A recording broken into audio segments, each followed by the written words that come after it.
Hello, everybody. My name is Socorro. Thank you for joining me today. So today I want to talk about the Social Security Administration again. Excuse me.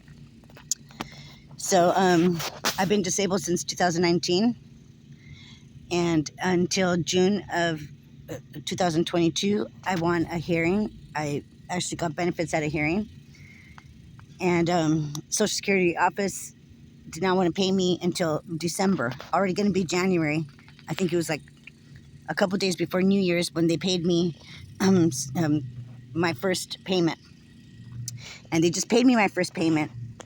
Took I don't know how long supposedly to calculate it, because they kept making different excuses why they still had not paid me. They said that I was in jail, and I told them, like, why didn't you call me? You could have called me and asked me, like, hey, are you in jail, or something.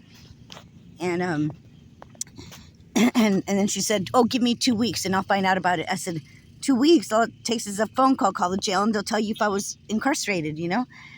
And anyway, so I came back to 2 weeks and she still hadn't done it.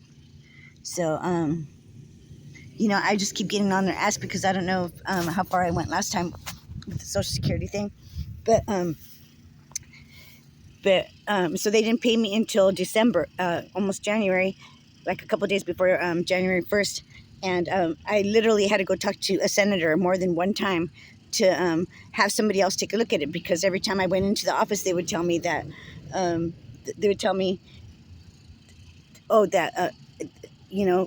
because I would start questioning them, and they would say, hey, I can't answer your questions right now. And what do you mean I can't answer my questions right now? Well, when are you going to answer them? Security, they would call security, and it literally would go in like twice a month. Where's my money? Where's my money? Where's my card? How come you haven't sent it to me? And they just kept making excuses. So I guess the senator put pressure on them. Then they paid me for that December. And then in January and February, when I asked for a statement of my account, they won't give me a statement of my account. They don't let me into my online account. They have my online account blocked. And once I try to go in to enter again and say that I forgot my password, they're supposed to send you the password. Well, they don't send me the password. They just send me the letter saying that, thank you for applying online or something like that. But they never send me the password, so I can never get into the account. And every time I come over here, I ask them, I want a statement of my account. We can't give you that. Why not? She prints out a copy of the ledger, and then she just want to give me a copy of the ledger. And I said, why won't you give it to me if it's mine? Oh, this is our paperwork. This is our paperwork. Well, then I want the information that it says on there. So she writes it all rinky-dink on a little Post-it note and gives it to me. But every time I was going in there before, it's just excuses. So in June, when I got approved, I got a letter in July saying that my direct deposit had been changed. So I go there and I ask, hey, I got this letter in the mail.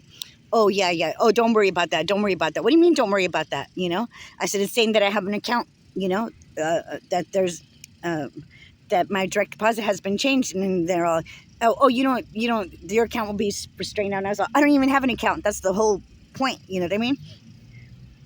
Anyway, every time I go in, they just, you should see the stupid things that they tell me, So one day when I went in there, I asked for a statement of my account. The lady was all, sure. I was pretty surprised. I was like, what? You're going to give it to me? And she just sort of kind of smiled, and then she said, why didn't you think I was going to give it to you? She says, because I've been coming in here for like almost 4 months and nobody wants to give it to me. So she gives me like the first page, the only page. There's like 2 entries, and it says in January that they paid me $10,000.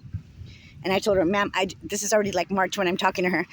Ma'am, I didn't get this money, And she tells me, oh, are you sure? Are you sure?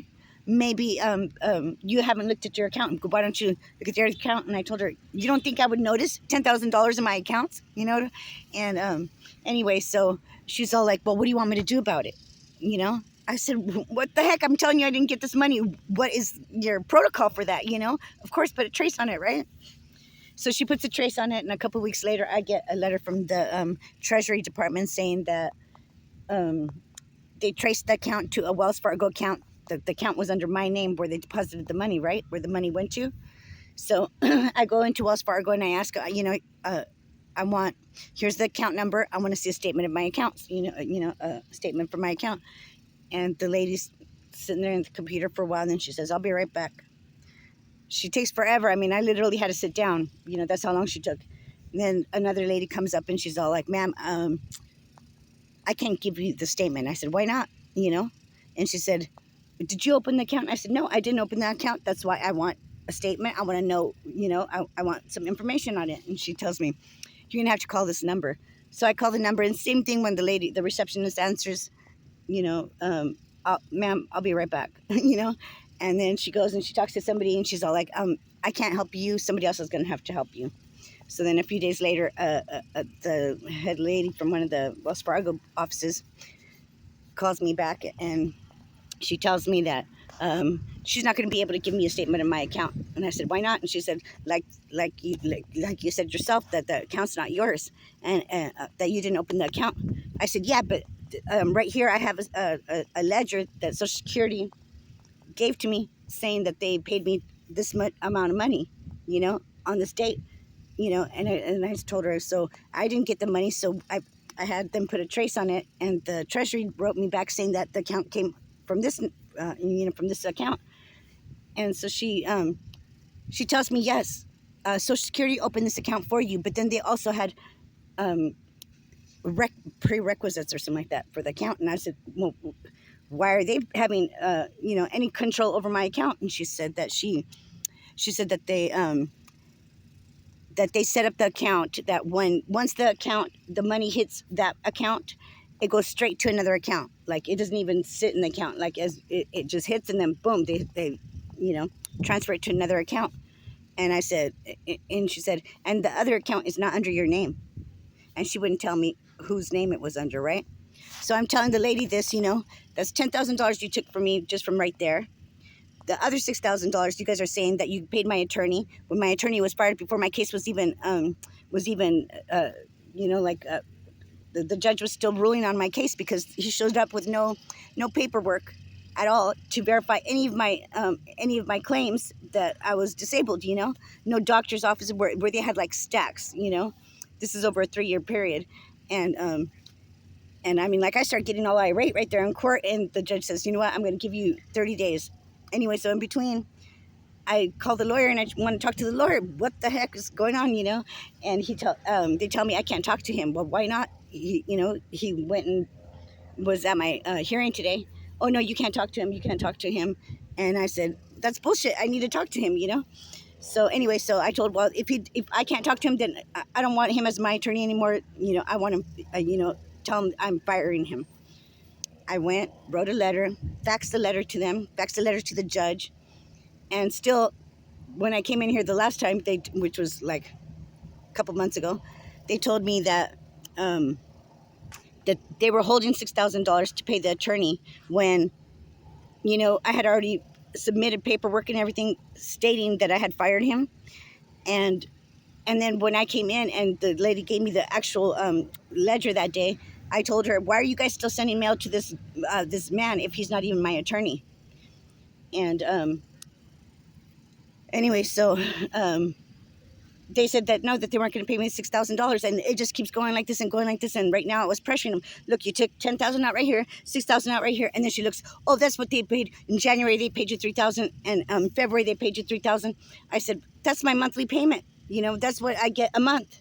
That's my, you know, my benefit for the month. That's not you guys spreading it out. You know, like it says that they paid it in one lump sum, but she's trying to tell me that they split it 3, you know, like for January, February, March, and that's how they came up with that amount or whatever. And I'm telling her, no, that's bullshit. And I said, because when I first received benefits, I had to pay $170 sheriff costs, and because that's how much I was making. I said now, and right after February, she cuts it in more than half, and now I only get like $1,100 a month, you know. And I told her, you guys just keep taking my money. What about my back pay for my Social Security, my disability, and my retirement? Because I have an account for my grandma's retirement, and, you know, they send me the retirement and SSI, but they don't send me my disability one. You know, they only send me 2, you know, where I have paperwork, all kinds of paperwork stating that how much money I get. Even when I'm asking them for, you know, like a ledger, they give me one of those benefit letters that says $885, and then 2 something. The other one was almost $1,000. She brought it down to 2. you know. So I'm telling them this, you know, like, hey, you guys just keep, every time I come in here, you guys are telling me, oh, you guys are keeping money for this, but you guys never pay me, you know. And that's how it's been going. I try to hire an attorney. Nobody wants to fight Social Security. Nobody wants to fight Social Security. And actually, one of the secretaries from, you know, one of the attorneys that I was um, trying to get, she told me that nobody was going to want to fight as Social Security. That I needed to go talk to somebody like with some power, like a senator or something. And that's why I went to Mr. Panetta, you know. And even after like he was telling her that she had to pay me or whatever, and because, you know, like, she had no reason to be holding the money. She was just holding it because she didn't want to pay me. um you know, she paid me just for like that December, like right after she talked to him. Like a couple of days later, she called me and she said, oh, you'll get a payment. And I got a payment right before January, right? And anyway, in February, they're already cutting my I can apply for food stamps now, you know. Actually, you know, get $107 off of food stamps. That's, you know, that's the poverty level that they have me at. And then they're she's telling me that I don't qualify for this and I don't qualify for that, but they're straight taking my money. Why did I have a sheriff cost of $170 when I first won the hearing, when they first calculated my account, you know? Anyway, so Social Security is not just doing this to me.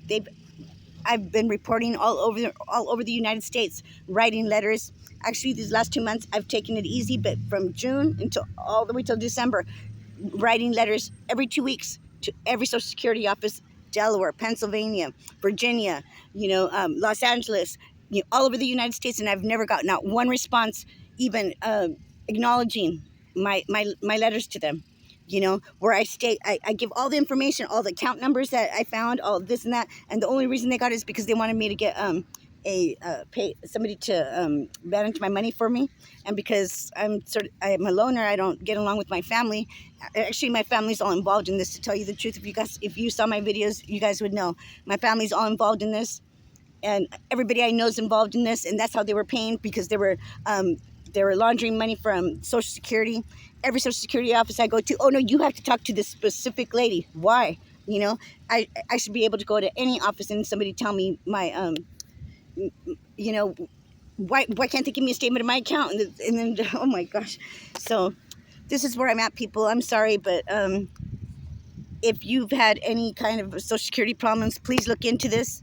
Because even now, they didn't even want to admit that they opened the account. I even gave them the lady's name, her phone number from Wells Fargo Bank, and she didn't pick up that phone to call her right in front of me. She acted like I wasn't talking to her, like, you know, I would be asking her questions, and she would just put her hand up like, hold on. But she never answered none of the questions. She just said, this is it. No, I can't give you this paper, but I'll write it down for you, you know.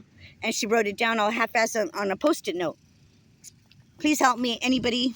Thank you. God bless.